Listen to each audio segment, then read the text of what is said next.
The White House now backing Ethereum. Today we'll break it down for you. It's going to be a good one. My name is Paul Barrow. Welcome back into the show. Let's get into it. I want to thank our sponsor, and that is Coinbase, a place where you guys can start your crypto journey. And I know a lot of you who have been on the sidelines and you're thinking, now is the time. We got a little bit of a dip in the market.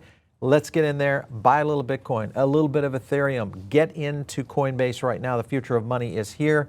You can do this as a business or as an individual. Make sure and use our link down below. It's going to give you up to $200 in rewards just to get going over there. So check it out and get going. Let's go over with this first tweet right here.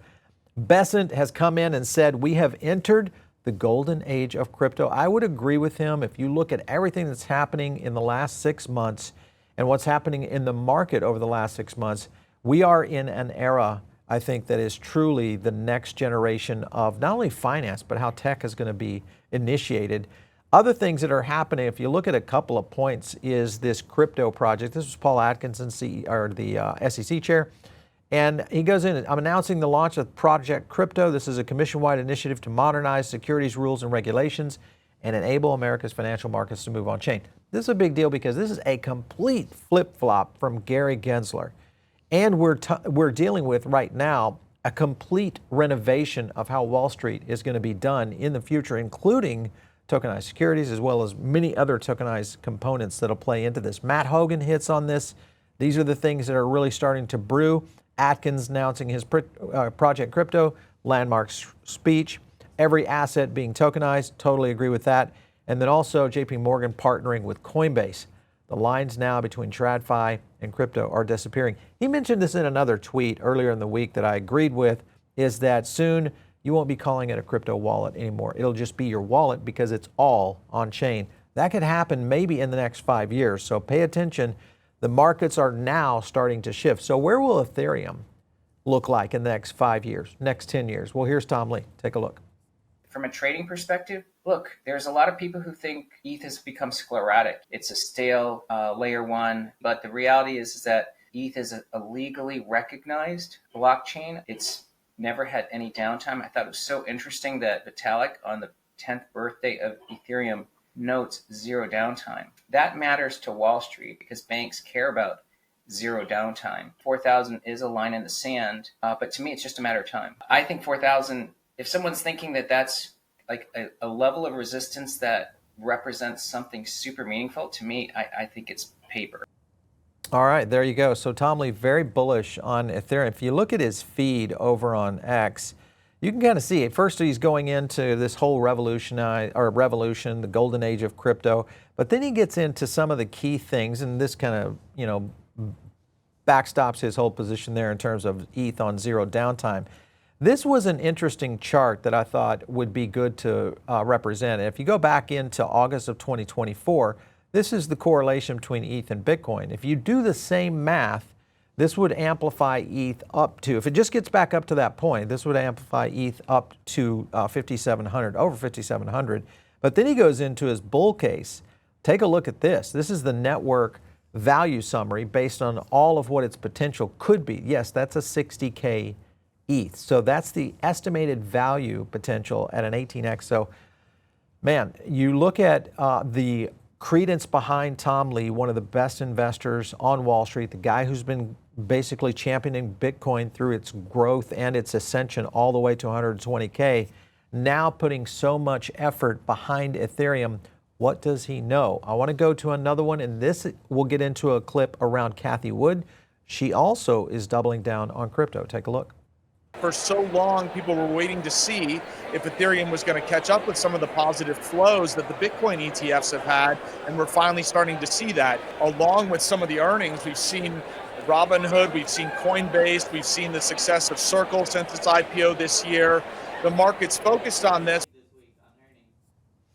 All right, so as you can see, that clip right there, that is the ARK fund. Their representative kind of breaking down what they've been able to see. But of course, her fund, we've showed many times. This is Roblox rocketing ahead, huge earnings, absolutely skyrocketing. And if you look at her charts and the companies and projects that she's investing in, many that are really winning here are crypto related. Take a look at this right here.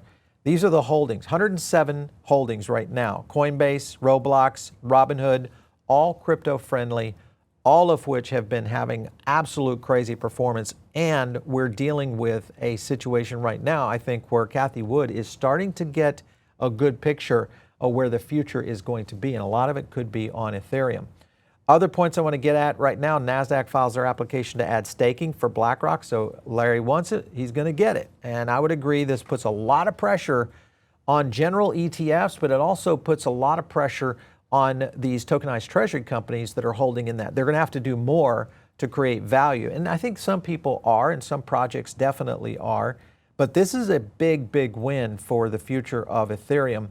The market is bleeding, but look what BlackRock is doing right now. I'll zoom in on that right now, and that, of course, is ETH accumulation, guys. So every time you see one of these little bumps down, where we're hovering right now around 3,600 for ETH, guess who is acquiring Ethereum? That, of course, is BlackRock. So one other thing I want to highlight is what's happening over at the White House. Here, of course, is Bo Hines being interviewed by Tristan Thompson. This is coming in from the Cleveland Cavaliers.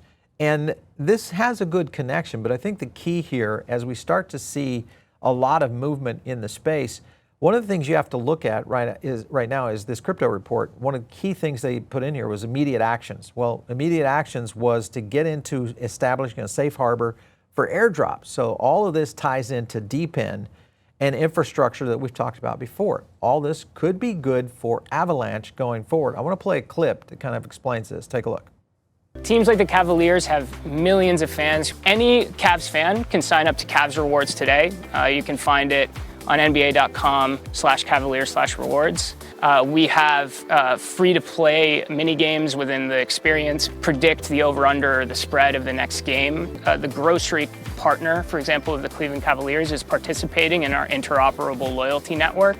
We're driving over $5 million in spend to that partner, meaning fans have dropped the competing grocery store. One of the highlights of working with Avalanche is just the day-to-day. Everything works. We've never had an issue. Anything can go offline. We've never had a bug. The mundane things are the exciting things. We're keen on supporting major enterprises, so we need things to go without a hitch.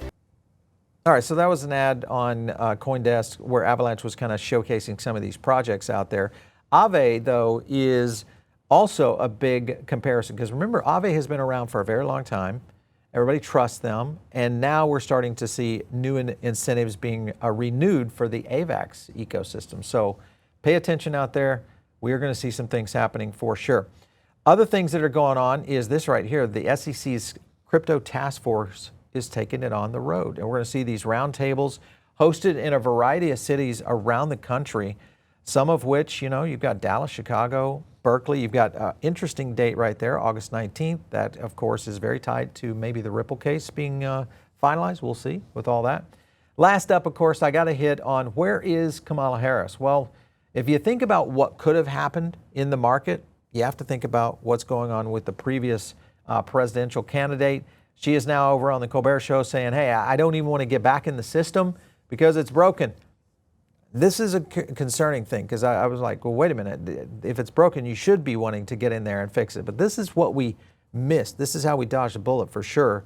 And I think this is a point that many people have to look at. We are way ahead on where we could have been this time. Remember, Era 1, 2009 to 16, then Era 2 was 17 to 24. Both these were troublesome, and 2025, I think, is the era that we will look back on and say, this was the birth of crypto. If you guys are not in the Diamond Circle, you should be. All you have to do is click the link down below. You get in it for absolutely free, and also follow me on X, @PaulBaron. We'll catch you next time right here on The Paul Barron Show.